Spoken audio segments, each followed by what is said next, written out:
Tim, good to see you. How you doing? Doing well. Thank you, Aaron. Good to see you as well. Excited to talk about the executive order. Yeah, I know a lot of people are really excited. The thing for me that was funny is the executive order, I feel, raised more questions than it answered, right? Now, we For were some, trying to wait. We wanted to give, good full depth once we got some of those answers, but they're not coming. So today we want to give everyone that update of what information's out there, what do we know, and then what questions still linger out there. So obviously today we are talking about the marijuana executive order passed by Donald Trump on December 18th.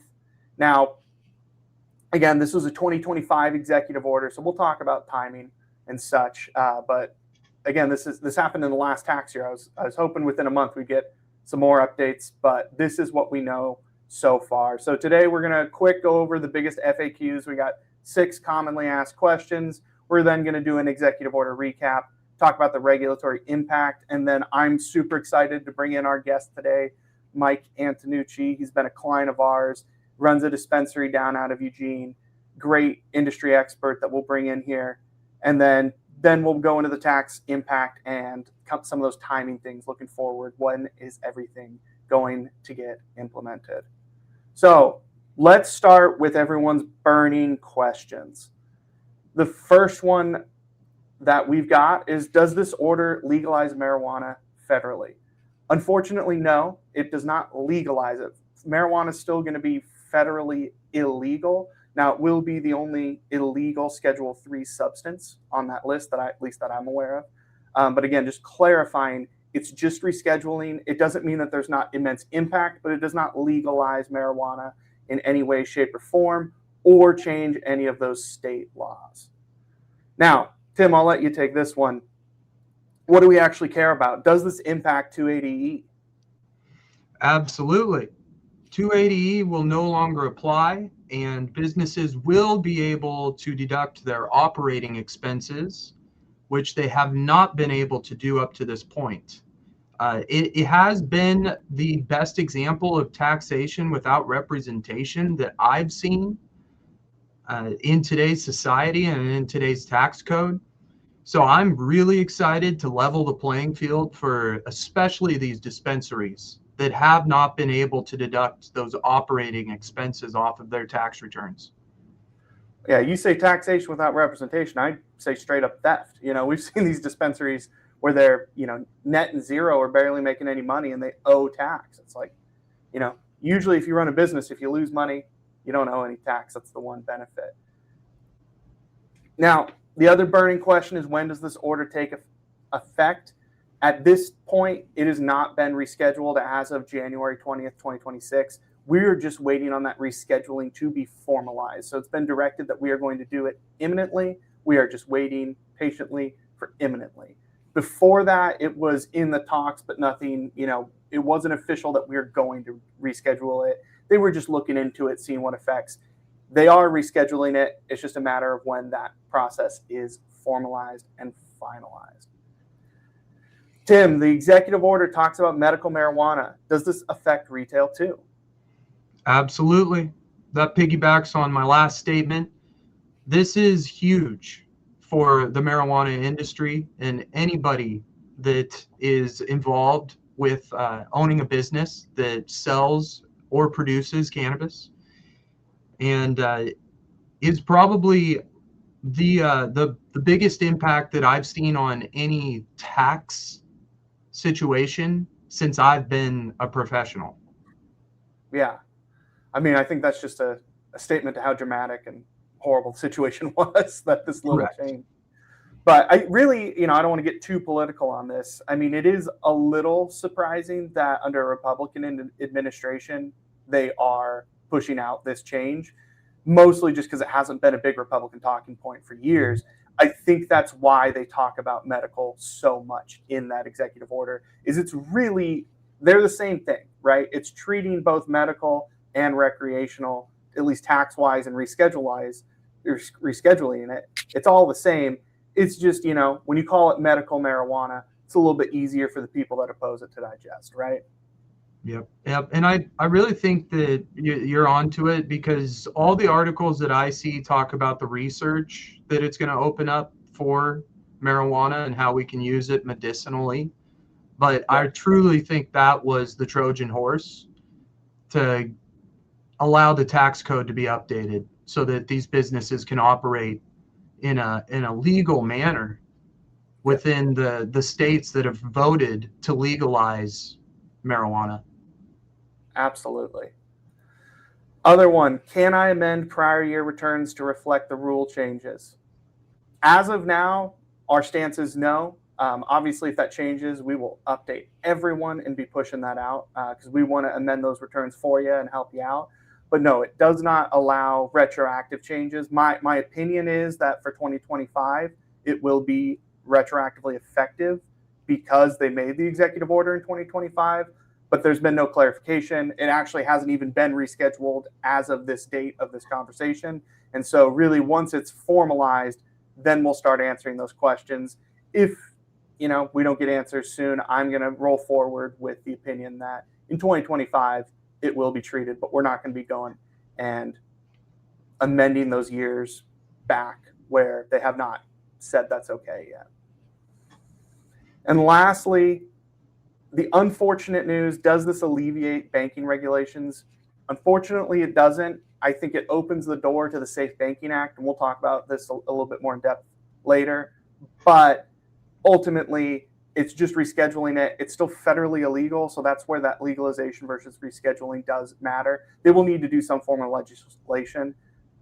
It is kind of a non-starter that they wouldn't pass the Safe Banking Act as soon as this is formalized. They need to do something. Otherwise, again, we've been talking about that medical. If it's not able to be processed through a bank, how are people going to do this research, right? It's going to happen imminently. All right. Now that we went over the FAQs, the quick ones, let's go a little bit more in depth into each of those topics. So the executive order, as it reads, the Attorney General shall take all necessary steps to complete rulemaking process, the rulemaking process related to rescheduling marijuana to Schedule 3 of the CSA in the most expeditious manner in accordance with federal law, including 21 U.S.C. 811. Again, it doesn't legalize it. It's rescheduling it. We're going to talk about why that matters, and what the differences are. But it didn't reschedule it yet, right? It says that most expeditious manner. So it means it's coming. It just hasn't happened yet. Now, I would have hoped that expeditious would have been less than 30 days, but here we are 32 days later or 33 days later, and we haven't seen anything. So that's coming. But again, the emphasis was really on research. And I really think that's just a big, that's a PR push, right? It doesn't change. It's not like medical marijuana Schedule 3 and recreational still Schedule 1, right? Then it's all, Right. It's all press. Yeah, and I have read that this process can take years to legally change.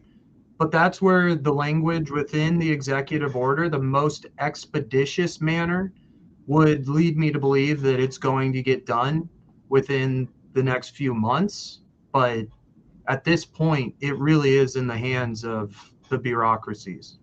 Yeah. Well, the counterpoint to that, though, is it's not like this is new, right? They've been investigating it. They've kind of been doing that legwork. I mean, this has been a talking point for years at this point. Yes. I mean, I remember in 2020, probably 2020 and 2022, when we weren't talking about COVID, they were talking about, Biden was looking at rescheduling it, and it didn't happen. And now Trump has come in and said, hey, we're going to do this as quick as possible. So, could be any day, could be months, exactly your point. Now, what is actually that difference between rescheduling and legalization? Tim, you want to talk about what it didn't do? We've already covered that it did not legalize federally marijuana. Now, whether or not states look at this and maybe look a little more kindly upon marijuana and choose at the individual state level to legalize it through a vote, maybe. But all it does is reschedule it to a Schedule 3 substance. So it does not legalize marijuana. It does not repeal or replace existing laws. So we talked about banking a little bit. We still need some changes to be made so that these cannabis companies can use Chase Bank, let's say, some of the main players that are federally insured. But hopefully it's a step in the right direction. Commute prior sentences, this has always been a huge thing within the legalization topic. Decriminalization, what do you do with the people that are sitting in jail because of marijuana charges and sentences? It will not touch anything that has already happened. If it was illegal while the crime was committed, then the punishment stays intact. And it does not prevent further criminal prosecution on anybody that committed any crimes during the time that it was a Schedule 1 substance. And like we've said before, it's still illegal. Yeah, it's even though it's Schedule 3, it may be one of the only illegal Schedule 3, but if you're still breaking state law, you're still breaking state law, right? Now, there's probably a few laws. I'm just saying blanket, right? Blanket, it doesn't repeal, doesn't prevent any further criminal prosecution. If a state law says, Schedule 1 substances and this is the crime, then obviously it's no longer effective. But most of them are like, they say very clearly the marijuana is illegal, and it doesn't really reference which schedule. So again, it didn't legalize it, as you said. What it did do, and when I say it did do, it is going to do, right? Because the executive order has been made, but it still needs to process through the regulatory agencies. That's where you're saying it could be days, it could be months, could be years. We're leaning towards hoping for months. I'd love, in a perfect world, we'd get an answer by the end of tax season. I don't think we live in a perfect world. Certainly would love by the extension due date, right? I think that's kind of what we're hoping for. But it's rescheduling it from Schedule 1 to Schedule 3. We'll talk about the rescheduling here in a minute.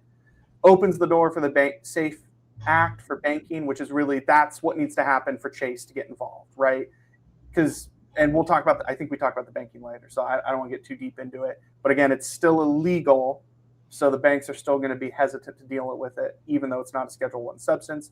The big thing, it eliminates 280E. That's the sexy topic that we all care about.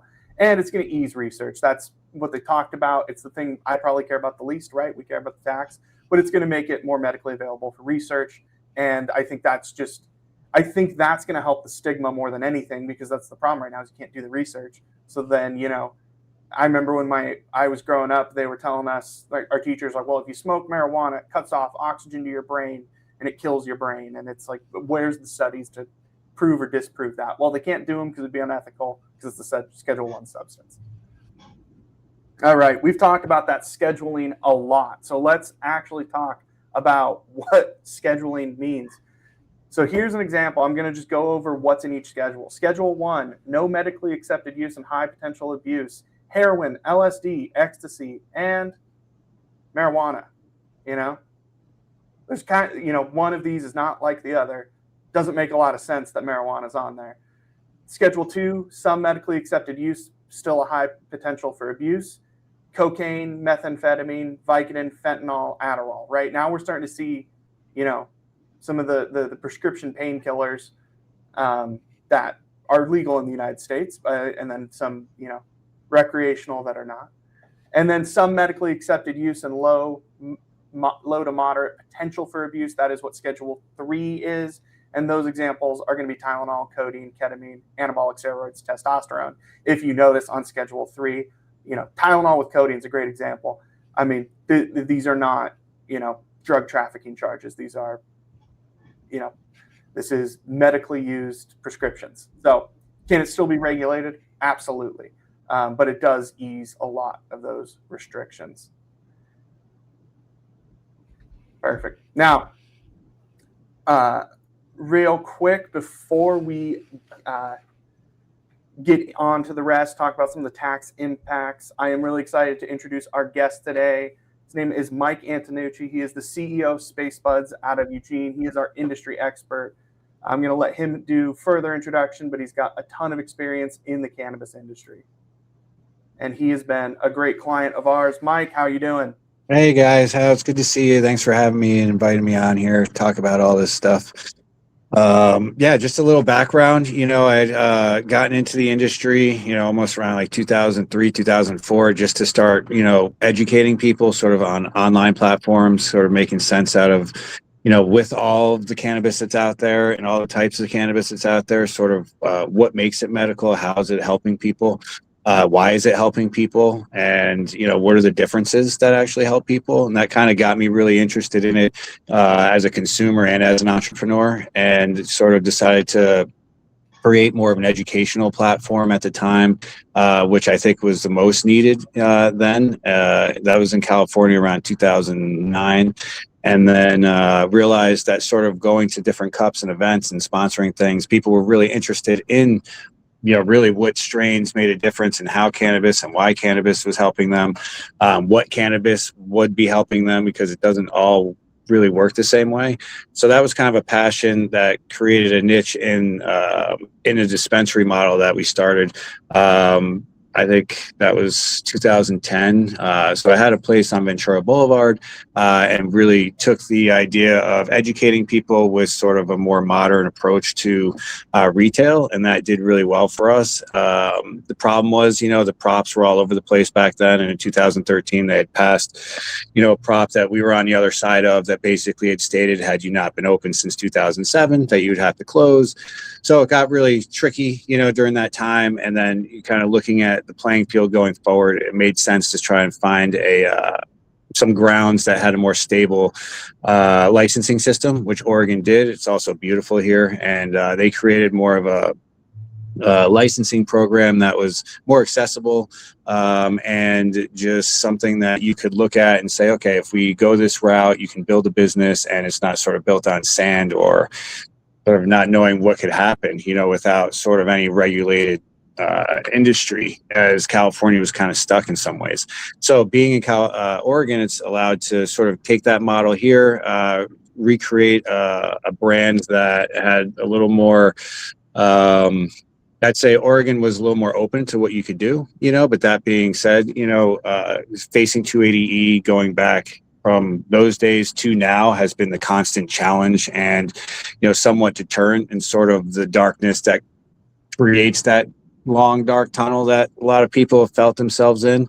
And now that 280E or now that they're reclassifying for the first time, which is long overdue, it sort of creates light at the end of that tunnel, for people. And the question now, like you guys are trying to address, we're trying to understand, is like, okay, well, now that tunnel that we're in, all those things that were sort of built against us, with some of the implications of things still being considered Schedule 1 versus Schedule 3, now that there's an executive order, what's the likelihood of some of these things falling apart and getting actually to the light at the end? So we're excited for that, because it's been a lot of talk about it, and with all these potential things, but the industry just kept moving forward. And like you said, without being able to make deductions, and in sometimes very competitive or dense markets, it creates a very difficult ability to even break even. And then breaking even, as it was set up before, makes you indebted.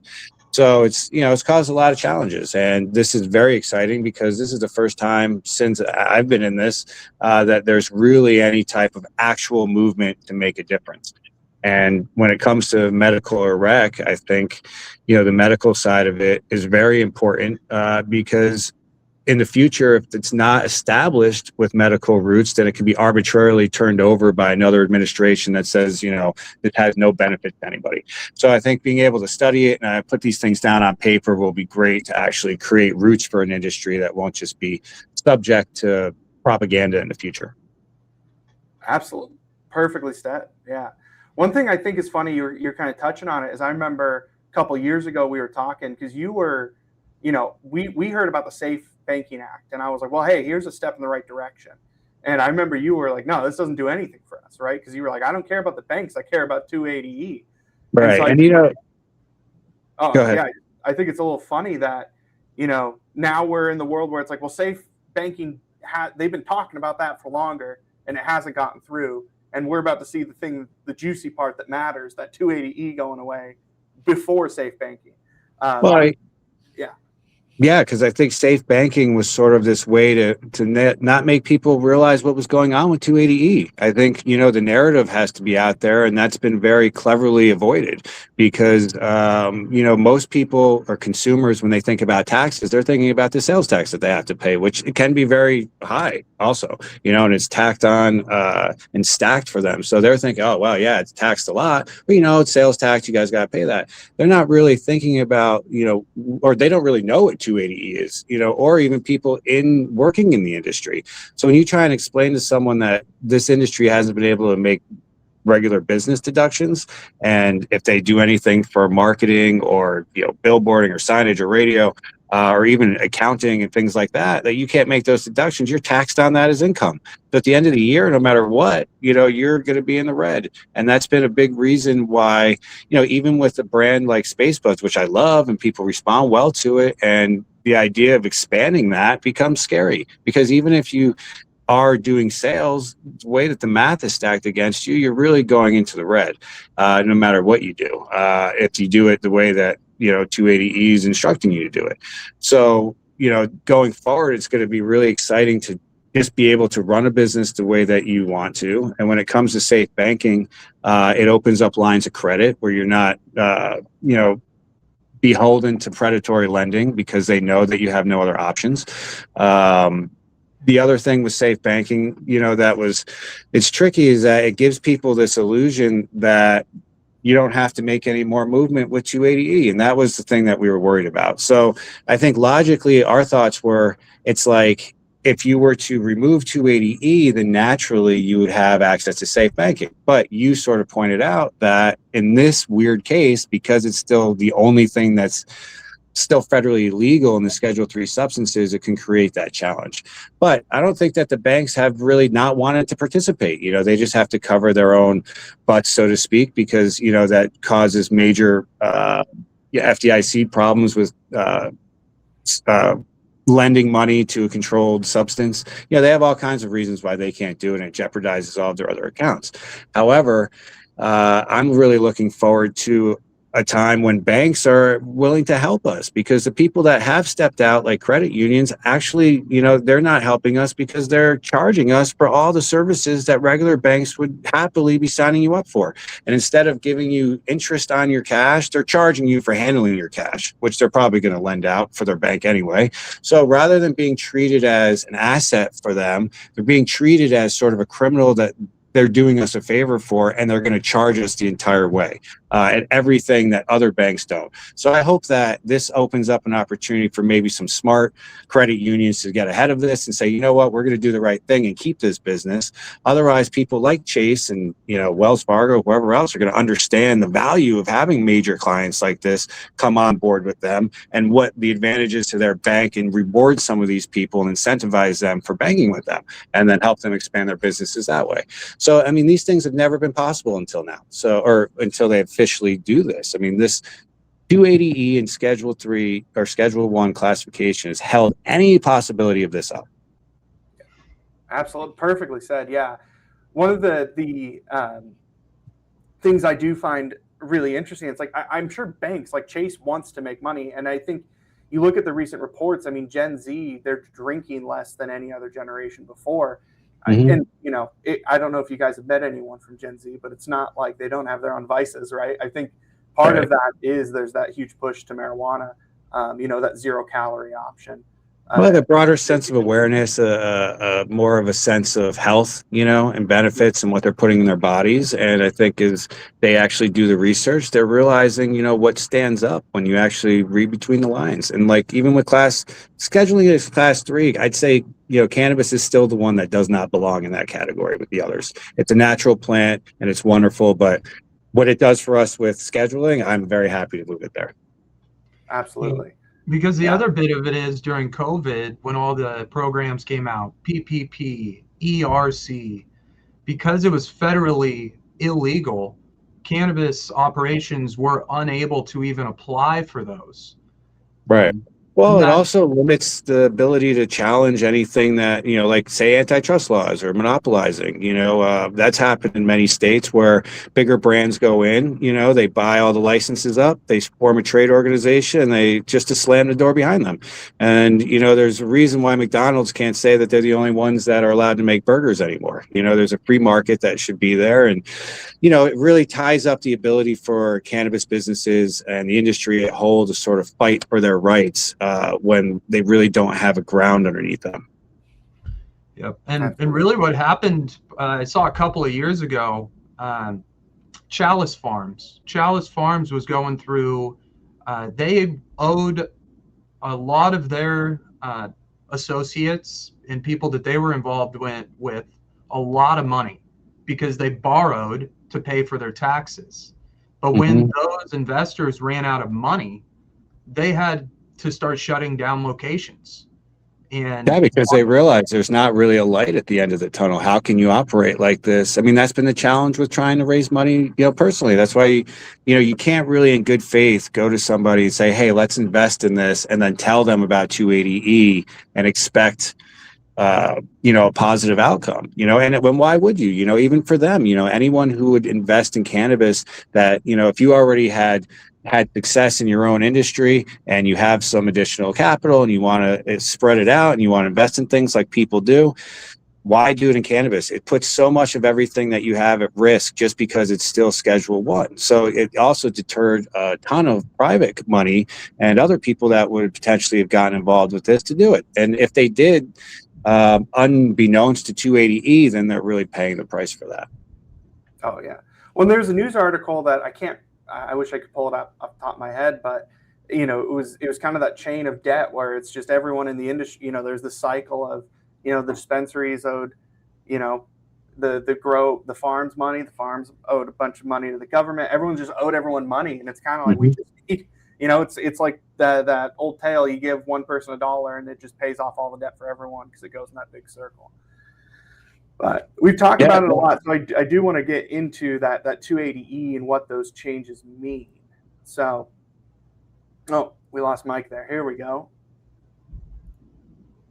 So, 280E, because we keep talking about Schedule 1, Schedule 3. So, really, this is the big thing about that we've been talking about is Schedule 280E specifically says if you have a Schedule 1 or 2 controlled substance that is illegal by any federal or state law, you can't deduct anything but cost of goods sold.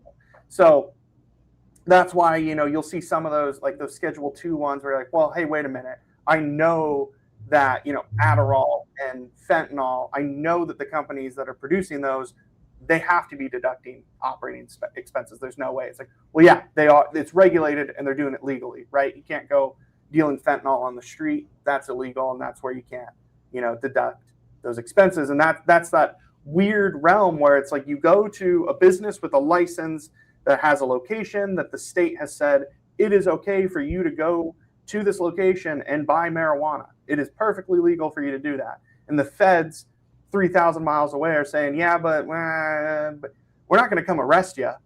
We're not going to say you can't, but you can't, and we're not going to let you write off expenses. So it doesn't really matter if they legalize it or not.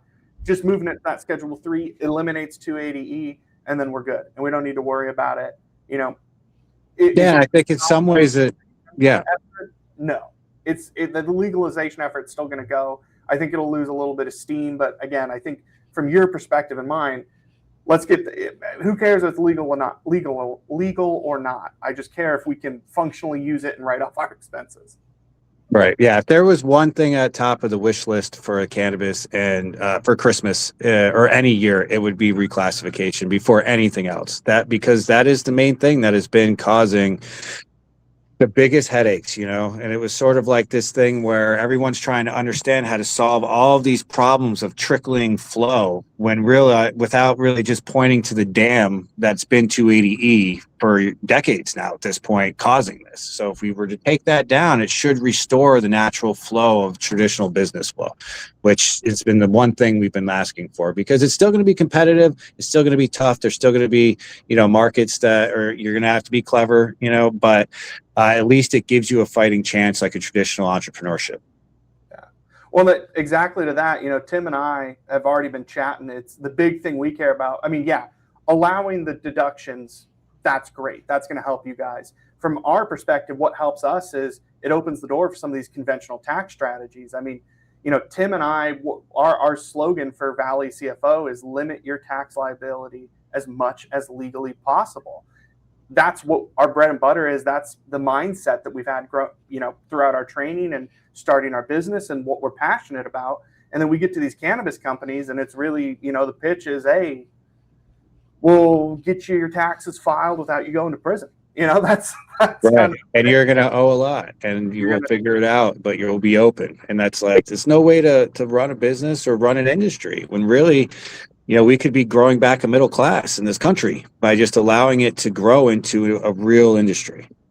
Yeah. Yep. Well, it's not to say that we haven't been able, there's cost segregation. There's still some strategies within 280E, but Tim is, what are you excited about strategy-wise that we're going to be implementing? Well, and part of the reason that we wanted to have Mike come on as a dispensary owner is because dispensaries were hit the hardest. When we're talking about cost of goods sold, we're talking about the cost that goes into the product that you eventually sell. So things such as rent and paying the bud tenders to stand at the display cases and sell the cannabis, non-deductible when it comes to being a dispensary. Growers tended to have a little less hatred towards 280E because most of their costs went into cost of goods sold. And so they were able to capture a lot of those expenses on their tax returns. Dispensaries, however, most of their expenses are operating expenses.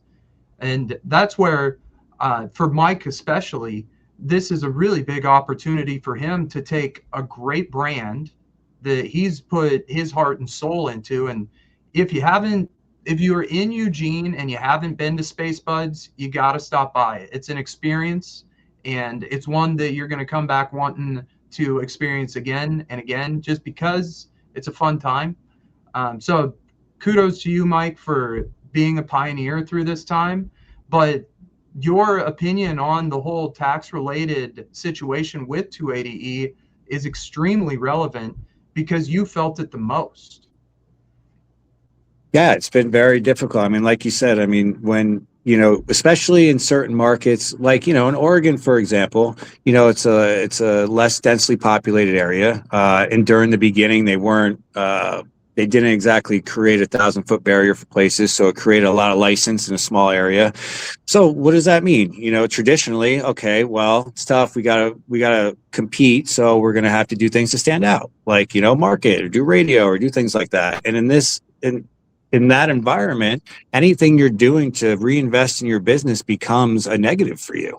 So you have to try to make hard decisions. Well, do you try and survive, or you just kind of flicker out, and try and navigate these tax fields? So that's been the challenge. And at least now, hopefully when they actually do implement this really for a change, we can start to, do things that regular businesses do and line up for some capital, not be scared of reinvesting in things. We had just opened up another location in Springfield that's really fun. But to be honest, that was earlier than I really would have wanted to do it because of 280E. It was great that it had changed this year.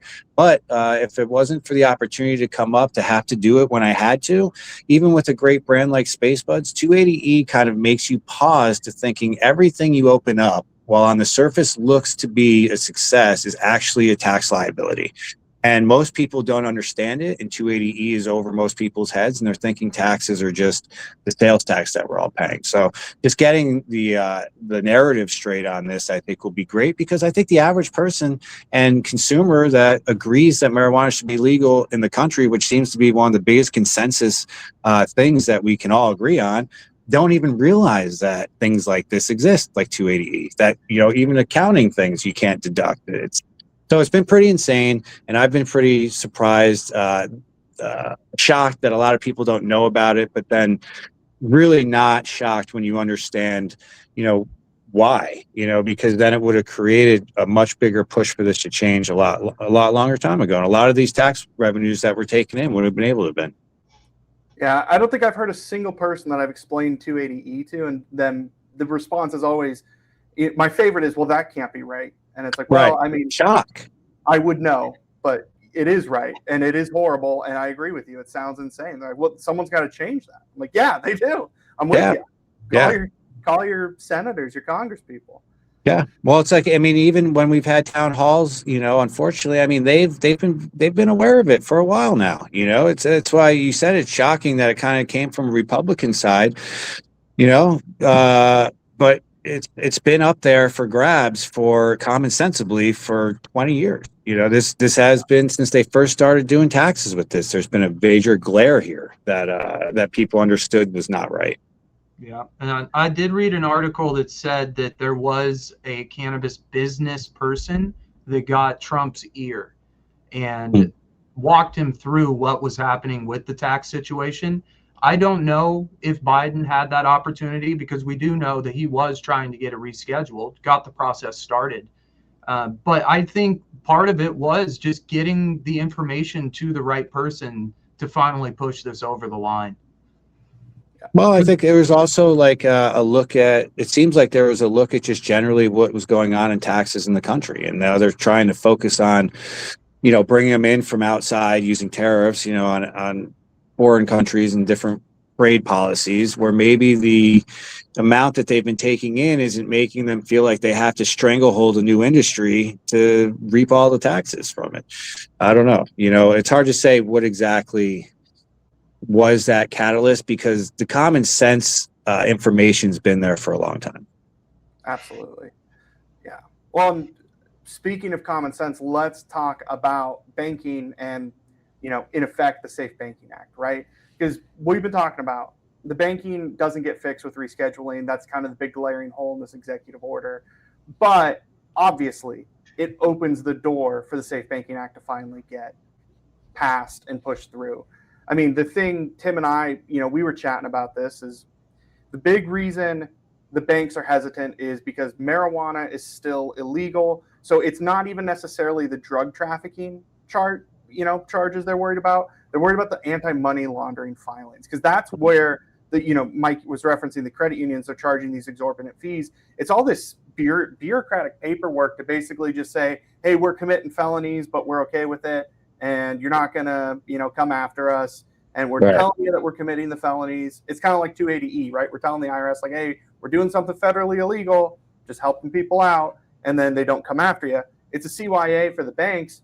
But that paperwork is what allows them to charge $500 an hour, or not $500 an hour, $500 plus a month. I mean, we went to one conference and they said, if you're not paying $2,000 a month to have your bank account, you're getting a steal. So I know those fees can rack up depending on how big your business is. And so the banks do the banks need to charge that much? Probably not. They just know that they can and they get away with it. And so that's where the Safe Banking Act will get rid of that limitation. I mean, we had asked the credit union if they would potentially waive those fees upon reclassification, and they actually said, no, we don't know. And now, for safe banking now versus before, it's so much better, because what we were worried about was that safe banking being passed prior to reclassification, it would eliminate the conversation by cleverly keeping 280E intact, but giving the banks a pass.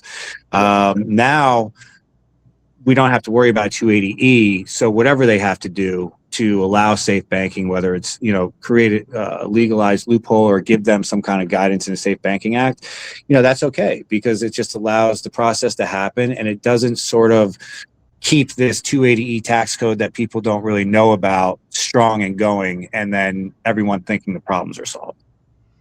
Yeah, absolutely. And really, if you think about, there's millions and millions of dollars worth of tax that is being paid unlawfully, in my opinion, by dispensary owners that is now going to be back into their pockets. And I'm saying collectively. Right. And that's a spot that I think that the banks are going to say, we want to be working with these business owners that are now keeping that money and wanting to utilize it within their business. You mentioned earlier lines of credit that could be available to you, but lending options in general. If you do have $50K that you're stashing in the bank as a reserve, obviously the bank wants you to do that through them. So I think that there's going to be a good push from the bank side of it to get this done so that they can start working with dispensaries and growers alike, because there's so much business activity going on that it makes payroll extremely difficult to run when you don't have a bank account, and accepting payments. We all know that you walk into a dispensary nowadays, there's an ATM right next to the door because you got to pull cash. To make it easy on people to pay you for the goods so that you can get them in and out. It's mutually beneficial for banks to be involved with these transactions and with cannabis businesses. And I think that they're going to make a real push to make that happen now that you guys are going to be keeping hundreds of thousands of dollars more of your money. Well, and that's where the research and the medical portion comes in, right? Because it's great. They're rescheduling it. So Johnson & Johnson, they're going to want to do their research. Great. When they need to go buy that and they need to go to a farm and get it and they can't because they're not allowed to have a bank account, that's what's going to get Safe Banking Act pushed through, right? Right. When people want to get involved, yeah, because they're like, wait, we're not. It's descheduled. We're not committing crimes. Can you please help us and let us? So that's where I think that the medical. Do we care about it that much? No. We're more focused on the tax side, but that's what's going to be pushing to get those banking regulations fixed. But right. To go a little further with what you were just saying, with well, actually, go ahead. You can go ahead. We'll move on here. Oh, okay. Yeah. I just want to talk about timing real quick. Again, it's got to go through the DEA, the DOJ, and the IRS. Now, what I'm going to reference Judge Learned Hand. His famous quote. It was something along the lines of, "You don't have to. No taxpayer is required to use the most tax beneficial method from the IRS's standpoint. Essentially, you can cut your taxes as long as the code allows it, right? There's no patriotic duty to pay as much tax as possible." And I don't remember the judge, but the other quote was, follow the IRS guidance at your own peril, right? The IRS is going to come out with stuff. We're going to use it for guidance, but I'm not going to, it's not going to be the end all be all, right? The courts are going to decide. The IRS loves to make insane stances that don't hold up in court. They try to focus on whatever gets them the most money. Courts are going to, side more with the accountants generally on, hey, let's have some reason and logic here. So we need to hear from the DEA, the DOJ. That's going to get it rescheduled. The IRS is going to come out with some information. Take it with a grain of salt, but we'll see what they say. But my prediction is that the amendments are not going to be allowed, and that's one where I don't see, unless there's a court case going back. 2025, I totally see it effective, and if the IRS comes out and says it's not effective when it's rescheduled, I'm gonna kind of, you sure about that? And I'm gonna wait for that court case. But in my head, I can completely understand how amendments wouldn't be allowed, just because, hey, during that tax year it wasn't. 280 was still in effect, so why would you get an amend now that the rules have changed? Now that it was, again, it's not effective yet, but I still think it'll be made retroactive effective for 2025 because that's when the executive order came in place. So really, right now, what we're telling everyone is extend, hold off. Let's try to see in the next few months if we get some clarification from these agencies. And then if not, then, offline on a non-recorded public thing, let's talk about, strategies and the risk level that we're, a little bit more comfortable taking. But again, we want to keep everything above board, but above board does not necessarily mean what the IRS says is what the courts say. That's what we've got to chat about today. So yeah, Mike, I know you had a couple more things you want to chat about. I just had a question just in regards to that. I mean, so if they are to Do you think that there's a likelihood that some of these bigger players that have accrued, multi-millions, hundreds of millions of dollars in debt in some cases, will make the case to continue to push the Supreme Court case that prohibition was unconstitutional and the 280E was unconstitutional, and it's creating a tax code that basically does not allow for profitability and creates some makes you forced into the red? Because I know there was a case that was working its way back to the Supreme Court to sort of address that, but it kind of has been sidelined again. But I feel like it would take something like that to be ruled upon and then create sort of the ability to go back towards those tax years. Yeah, so I'm going to play a little coy here because I don't want to show my hand entirely. If anyone that's got further questions from what we've chatted about today, please hit us up at greenvalleycfo.com. Link will be in the comment section below. Please come, set up a time. Let's chat about tax strategies specifically for yours. But broadly, yeah, let's talk about those. I saw a couple businesses that have come out and said, they basically said, we're not, and this was in 2024, I believe. So it's for tax years before this even came into place. They said, hey, we have a pretty substantial tax liability, and I don't even think it's legal, but we would need the courts to challenge it. And so what they said is, hey, we're just going to file this as if 280E doesn't exist, and then hold this money off into a savings account and just note, hey, if we get audited, we're going to fight the IRS on this. We're going to take this to court, and we're going to see where this goes. Now, I think they're a little bit playing the audit lottery because of how underfunded the IRS. I'm not saying it's a bad thing.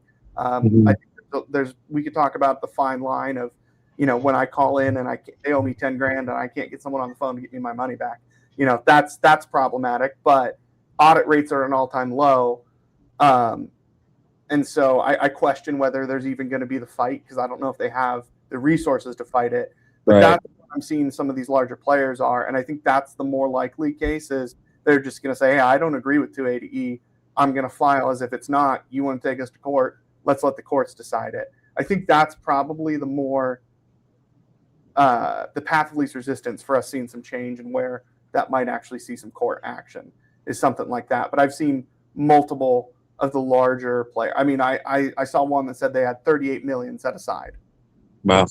So, this is big players that are ready to take that fight on.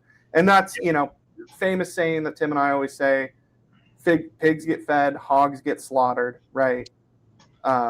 Let those big companies be the hogs. Let that, but or set the precedents, right? Let them take it to the Supreme Court and let us get a ruling. Because my opinion, and this is solely my opinion, I think, Mike, within your question, you were inferring this as well. It's unlawful what was happening, and no one is going to stand for it that has a tax bill that is $38 million, let's say, without fighting it. And so once it's fought, it goes to the Supreme Court, and there's a ruling, which, in my opinion, how could you rule against but allowing these businesses to go back and amend? It makes no sense what has happened up to this point. It's been unlawful. Like I said at the onset, taxation without representation. And so, in my opinion, we have to be able to go back. Otherwise, you're just giving a huge advantage to anybody that's now getting into the cannabis industry. And everyone that's been in it was at a huge disadvantage because you're in debt now. Yeah. The only reason, Tim, you and I have said is we're not going to go back and amend them is whenever you amend a return, it requires the IRS to manually review it. And that's where we say pigs get fed, hogs get slaughtered. You want to talk about returns going forward? Oh, yeah. Hit our website, set up a meeting. Let's talk about strategies. But that's where, let someone else fight it. The second one of those big $38 million tax bills fights it and wins, then of course, what do you think we're going to do? We're going to go amend every single one. Right.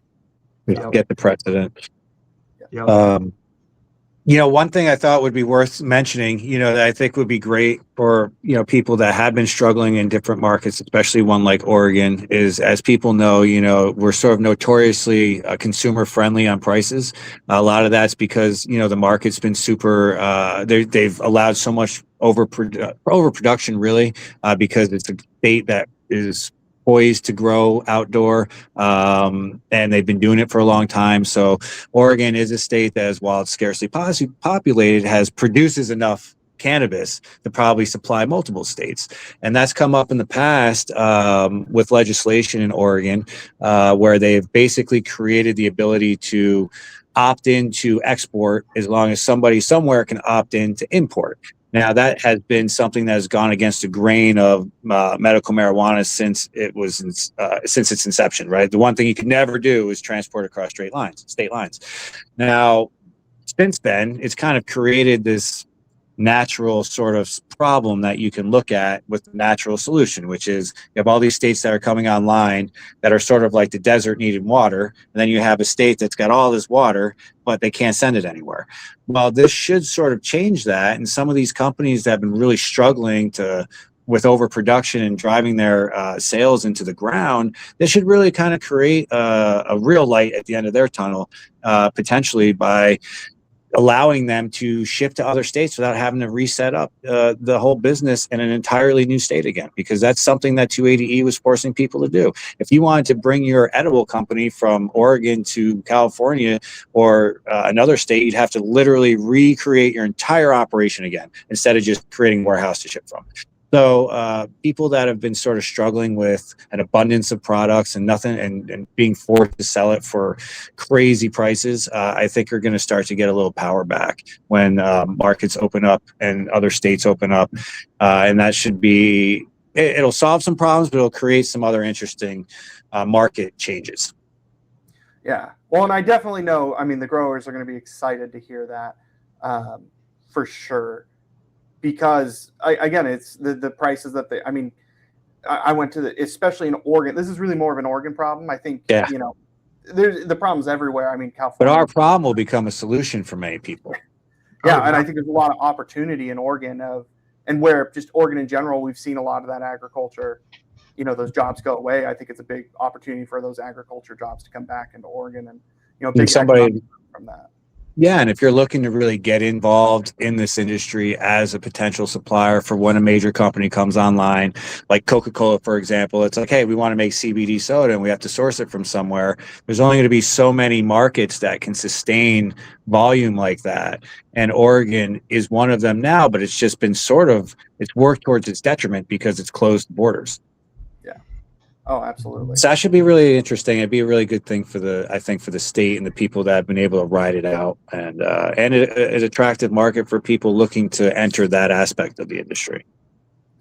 Yeah. Yep. Oregon has the opportunity to be the Amsterdam of the West Coast.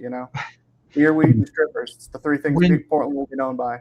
Well, I mean, it's amazing all their craft beer places went out the window. So. I mean, they've closed so many just in the last few years, which goes back to what you were saying earlier again about the trend changes. Yeah. No, growing up in Independence, Oregon, my dad also grew up there back in the 50s. And during that time, Independence, Oregon was the hops capital of the world. And it's really to your point to say, like, we have very fertile ground here. And so it is easy to grow marijuana or really anything. And when cannabis first got legalized, you could get on the black market an ounce for $200 at a good price. That was a really good price. Now it's legal, and you can get an ounce for $40. We have an ounce for $23 plus tax, including tax. Right. You know, and which makes it a struggle too, because it's hard. It's like we want to have affordable, great medicine out there, but there's a line where it becomes difficult. Everyone's got to be making their money, Right. If it's not sustainable, then it goes away. Right. So I think that'll create sort of a little bit more of a balance where there won't be so much oversupply, and the demand will be meeting it around the country. And the people that are poised to help that will do well, and the regular markets are going to have to, they won't be, the weed wonderland that it was in the sense for consumer prices, but it'll start to be a little bit more balanced, and it'll still be very affordable, I'm sure, as far as other markets go. Mm-hmm. Absolutely. Perfect. Well, I think we have. I think we got to cut it off here. I mean, I'd love to have another conversation. We're gonna have to set up another time to talk because we haven't even talked about half the stuff I want to talk about. So yeah, and as it happens, it'll be more.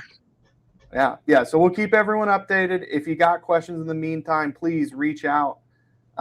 You can hit us at info@valleytaxes.com if you want to email us your questions, or again, hit that website, Green Valley CFO, and the information will be in the description below. Hit up the website, set up a time. We'll go over, talk about your specific business needs.